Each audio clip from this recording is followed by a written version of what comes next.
Welcome back to the What's Cooking Show. Again, we have Philip Romano with us here today from LCI, the Louisiana Culinary Institute in Baton Rouge. And he's got a wonderful Italian dish going for us. Phil, where are we at? The chicken breasts are almost done. Since we've got a lot of room in this pan, I'm going to go ahead and add the bacon and the mushrooms and let those render down while the chicken breast is finishing. Let me just... This some applewood smoked bacon? Oh, yes, sir. I love applewood smoked bacon, especially on a salad. It's the best one. Yeah, really, really good. Go ahead and add that bacon. Get these mushrooms in there. Let those start rendering down, sweating down. Chicken looks really good. Pretty color on the chicken breast. Mm-hmm. Now, traditionally, we use a prosciutto for chicken marsala, but you know how we love our bacon down here, so... South Louisiana, we love some bacon. Yeah, prosciutto's good, but bacon's better. You're right. Oh, yeah. Especially the applewood smoked bacon. Yeah. Oh, it smells good. You can smell it already. Give these mushrooms a nice little turn here. Let them brown up nice, sweat out a little bit. Good mushrooms. Looks like our chicken breasts are just about done. I'll give them one more turn. They're looking good. They're nice and Pretty evenly color. brown on both sides. So, Philip, while we're doing that, tell us about the competition y'all had. What actually dishes did you make for the competition?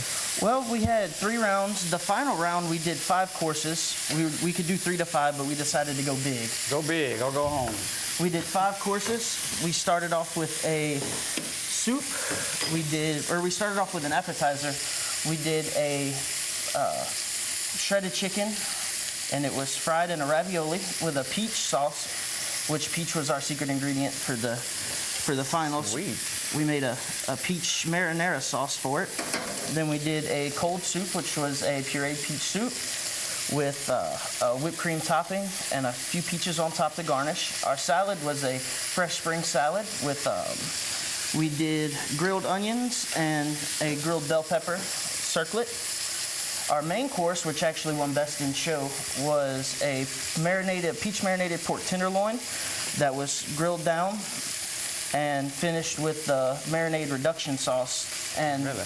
The last course, which was the dessert, which is the one I made, was a fried peach turnover, and it was a peach cream sauce on the inside turned over, and then fried for about 10 minutes. I finished it with some powdered sugar and a nice peach simple syrup. That sounds pretty good. That sounds good, too.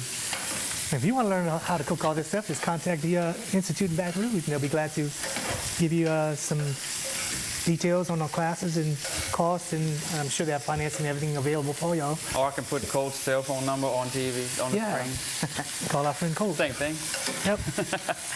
All right, guys, our chicken's just about ready to come off now. Okay. Well, while you do that, I'm going to go ahead and drain this pasta for you. What do I need to do? Nothing. We'll set this up here. You get to smell, Jason. I get to just stand here? Stand there and smell. First time, I'm always a sous chef. Your turn.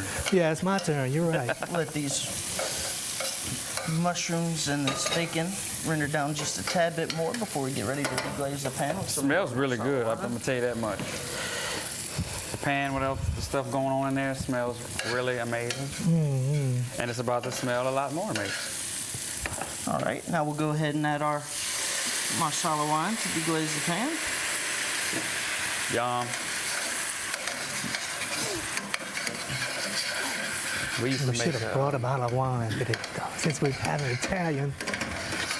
We used to make a marsala demi-glaze that go over some beef dishes we have. Marsala's good. It's pretty versatile. Yeah. Use it in a few different applications. Well, that's pulling out of there. We'll go ahead and add a few different kinds of oregano and some thyme.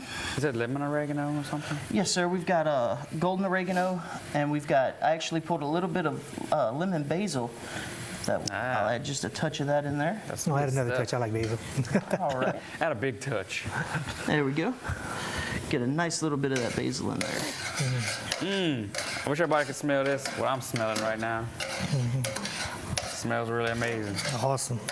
Mushrooms are cooked down nicely. The pan's good and deglazed. I think we can go ahead and add some of the seasoning, a little bit of salt and pepper. So, Philip, your interest in cooking just came all of a sudden, or you've always been interested in cooking, or? Ever since I was little, I've been cooking Italian dishes with my grandmother. As long as I've been able to to see above the stove. I've been helping her, you know, starting off small and working my way up. So when I graduated high school, I went through a little bit of computer science courses, found out that wasn't for me, and decided to go ahead and join culinary school because it's what I love to do. Oh, good. And I was working in a restaurant at the time, and I was really enjoying it. And so I decided that that's what I wanted to do with my life. Very good. I'm sure you're glad you made that choice. Oh, yes, sir. It's been a blast since the first day. And the Institute has made a big difference, I'm sure. Oh, yes, sir. We do a lot of hands-on work. It's not just lecture. It's a whole bunch of hands-on cooking pretty much every day. You learn more that way. Yeah. Oh, absolutely. And y'all have beautiful equipment over there, and there's just so many different things that they teach you at the Institute. Right. We went through, in just our first semester, we've gone through sanitation, we've gone through knife skills, the basics of cooking and how a kitchen works, all the way up to baking and pastry. So we go through a lot. It's very quick, it's very accelerated, but it's really hands-on. And they teach you everything about a restaurant, the front of the house, the back of the house, everything. Oh, when we get out, we'll have experience front of the house, back of the house, catering, costing, sanitation management. It's everything from front to back, how to run a restaurant. The whole To run your own business the way it should be run. Right. What they try to tell us is that when we get out, we should have the experience to be able to run a restaurant. Own your own restaurant. Right. Instead of just being able to run a kitchen, they teach you how to. I mean, there's a lot of jobs to be done because there's hotel work you can do. There's hospital work you can do, restaurant work you can do. It's a lot of different things that, you know, your field you could go anywhere with it. Oh, yeah, absolutely. Wonderful. All right, we're going to take a short break, and we're going to come back, and Philip's going to go ahead and... We can play that on the... We're going to play it, yeah, and we'll start the third part, and he's going to make us a dessert for us, right, Phil? Yes, sir. Okay. Going to get started on the parfait. All right, so join us back for more What's Cooking in just a few minutes.